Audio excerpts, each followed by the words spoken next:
Well, we're here at the J Davison Stadium in the aftermath of Altrincham's 1-1 draw with Hartlepool United in the Vanarama National League, and we've got thoughts of manager Phil Parkinson. Phil, what did you make of the game today? Yeah, I thought another hard-earned draw. I don't think we did enough over the entirety of what you'd measure a win on in terms of possession and the territory, but I felt on chances created. I feel if we keep doing what we're doing, we're going to give somebody a heavy defeat at some point, because I can go through them and good chances as well. So if you go from the second half to the first, I think Justin, Carell, Regan bearing down on the keeper, either good blocks or we've not took the right shot selection. And then first half, even though they were outside the box, they were brilliant opportunities for us. I think Alex just pulled one into the keeper's near post. Justin at the back post is just inches wide of scoring. Probably should have took that shot selection that he took in the first half. In the second half, I think he just scores there. And when you see the chances we're creating, if we're going on that, then we should win, because their chances come from, which they're good at, the deliveries into the box or corners. I don't think they opened us up ever. I might be wrong there, but I don't remember that. It was just crosses into the box. But that's how they get their chances. And they've got some really good, dangerous players as well. So we'll look at that as an opportunity missed at home. They'll probably be happy with a draw, I suspect, because we are difficult to beat at home. But chances created, at some point we're going to start converting them, which is good that we're creating them. Everybody just wants it now. I feel really frustrated, and it wasn't to be. So overall, we take a draw and we move on. Well, it wasn't the start that you wanted. Nathan Sherron opened the scoring after 5 minutes for the visitors. What were you thinking after that goal? Nathan Sherron loves scoring against us. That's what I was thinking. He seems to pop up with a goal. He did it for Oldham. I think it was a couple of times. It might be wrong there, but it feels like when he plays against us, he's capable of scoring, or he fancies it. And some players have them teams that they do that against.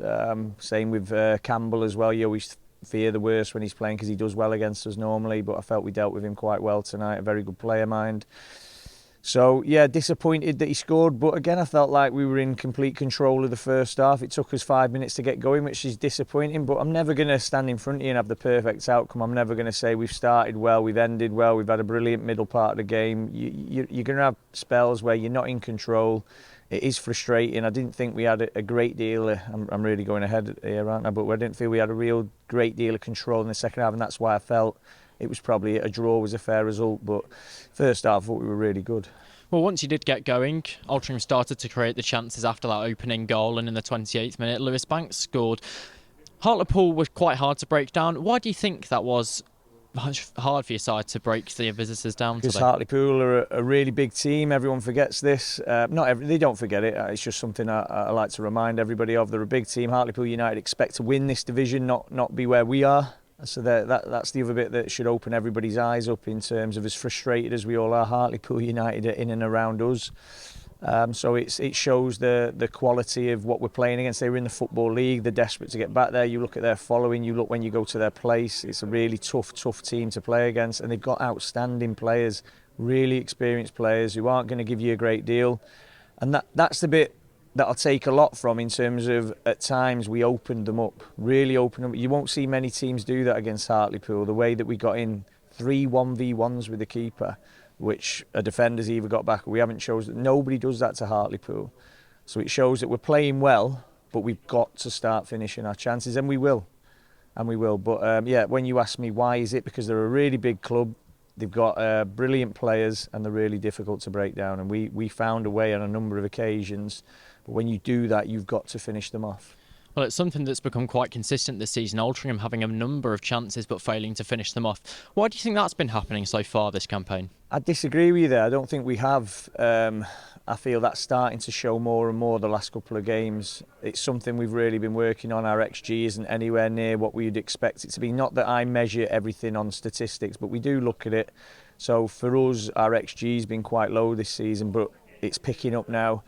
And it's the hardest thing to do. It's the hardest thing to create chances. And again, I hate bringing him up, but when you lose a player like Chris Clark, your whole forward line, the dynamic of it, you have to find out who's doing what, who's going to be who's going to be the main man. We use that a lot in football. Who's your main man? Who are people looking for more so than they're not? And the lads have had to find that themselves. And I guide them and I direct them, and Neil works wonders with them on the training pitch. But ultimately, we're kind of waiting for that. I think we're waiting for one lad to really grab it by the horns and go, it's me.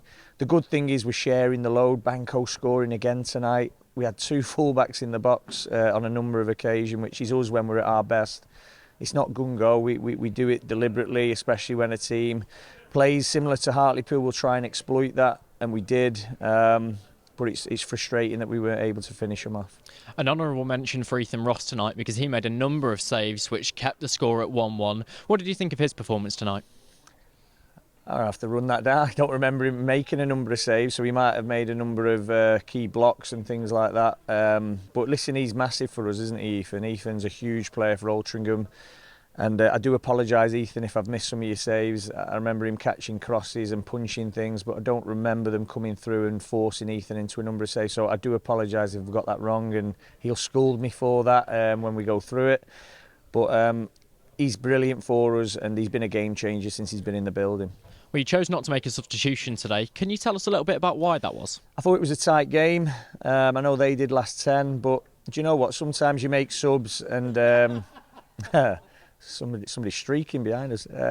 Sometimes you make subs and the forwards will say, well, the game's opening up, and I wanted to see if it would for them today. I wanted to see if the forwards could take advantage of that, and I made a very poignant point to them all. That is why I make subs in probably the last 10, 20, 30 minutes, even though people will say he's not doing it quickly enough. You do it because it's that last 5, 10, 15 minutes that spurt of energy, that injection of pace, that hunger coming off from the sideline can make a difference. But I felt there was nothing in the game. I didn't think the forwards were too jaded. But again, they didn't really set anything on fire last 5. If anything, they started to come on to us, didn't they? So, again, it's probably something I need to look at. But I do make the subs normally. I thought it was such a tight game, and I fancied our forwards to maybe get one because of the way that they were producing, particularly probably for 2/3 of the game. 2 points from a last possible 6 in the last 2 home games, and that's 5 matches without a win. Does that give you any pressure for you and the team? No, because you're counting cup games in there, aren't you? If you look at league games, I think we've done quite well.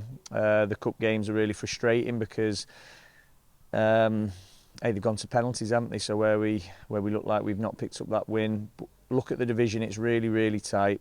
There's going to be a lot of this, I think. Everyone's caught everybody up.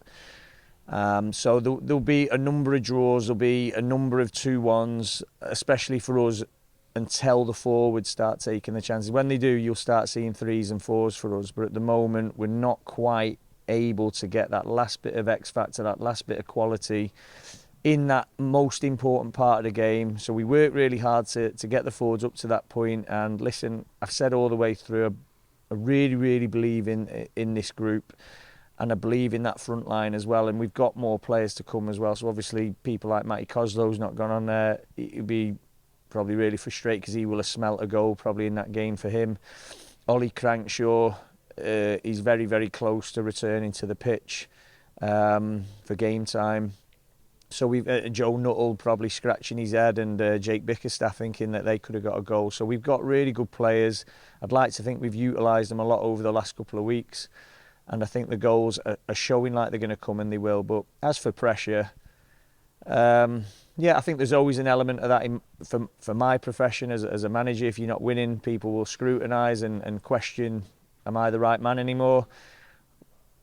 Hey, if I'm not, then the club will go and find somebody who's better than myself to come and take the reins. But I think what you can see is a really competitive team in the National League. As I'm saying, Hartlepool are in and around us. Solihull, I know they've just started to take off a little bit, who had 2 Wembley appearances, were in and around us. The team that's right up there, were right down there last year in York City. Forest Green are right up there, Barnet are right up there. So the teams that have massively invested, which we probably did last season and haven't been able to do the same this season, has accelerated their sort of trajectory, because it helps massively. But we're going to be a really competitive team in this division, and it reflects on the team and the personnel that we're able to put on the pitch. So yeah, frustrating with the results, but I know the wins are only round the corner. Well, as you mentioned, it is such a competitive league this season. And on Saturday after Gateshead, you called for the fans to be that extra 12th man to get the team over the line. What did you think of them tonight? Delivered. And that's why I feel even more frustrated, because we haven't got over the line. But I think they could see, I've always said it, fans are really, you can't fool them, they can see what they can see. You get the odd moan and groan that I completely disagree. I could hear things today that aren't us. It's like, have you not been watching us for 8 years since we've been here? We're not just going to launch it into the box. We don't have a Manny Dizarui up top for us. We like to open teams up, get down the side of them, create chances by playing through the thirds. That's what people seem to want to see. And when we're creating chances, they love it. But as soon as we're having a period where we can't play through, they get frustrated. But our fans, all I could hear, and what I asked for from Saturday, was them singing. And they were absolutely outstanding. And I made a point of going over and said, you delivered for us there. And that's, again, I've said it so many times, evening games in particular, it makes it such a special place. Desperately doing everything that we can to give them the results that they deserve, because that makes us want to do it more. Not that when it's quiet, not the jeers over the littlest thing that people want to moan about. When people get behind you like that, when you talk about pressure, that's the pressure for me now. I want to deliver, and my players, the staff, we'll all want to deliver even more with the way they were. And they've got every right to boo if we're rubbish, but everyone can see we're not rubbish. Unless you don't know your football, and if you don't like the style of play, why are you coming to watch it? Don't come and watch it. We've been here for seasons. They know what we're doing. They know we're a team that's progressive, trying to create chances, trying to take every game to the opponent. If I'm a fan, that's what I want to see my team doing. We'll always do that as long as we're here. Will it always come off? No. Will we always create loads of chances? No, because where you were saying we did, I don't think we have until probably the last couple of weeks. We started to kick in with that now. And the goals will come. So stick with us. I really appreciate it. Absolutely unbelievable tonight. And thank you so much. Well, looking ahead to the next match, you travel to Mill Farm to face AFC Fylde on Saturday in front of the television cameras. What goes into preparing for that one? Well, we'll have to recover first. So we've got to recover from this game. And then what we do is exactly the same for every game. We'll prep the lads. We'll set up how we're going to play against Fylde. Obviously study the opponent, show the players the strengths and weaknesses. There's nothing changes. So when I think a few questions have been about game preparation and match day tactics, everything I've just said to you there, what we are, we're a progressive team. We want to take the game to the opponent. Obviously, we will have different personnel to counteract their personnel and try and exploit their weaknesses, but they'll do exactly the same to us. So we're a team that won't sit off. We're going to go for anybody we come up against. And I think it'll make for a really entertaining game, because I feel Fylde are that type of team as well. Thank you very much, Phil. No problem.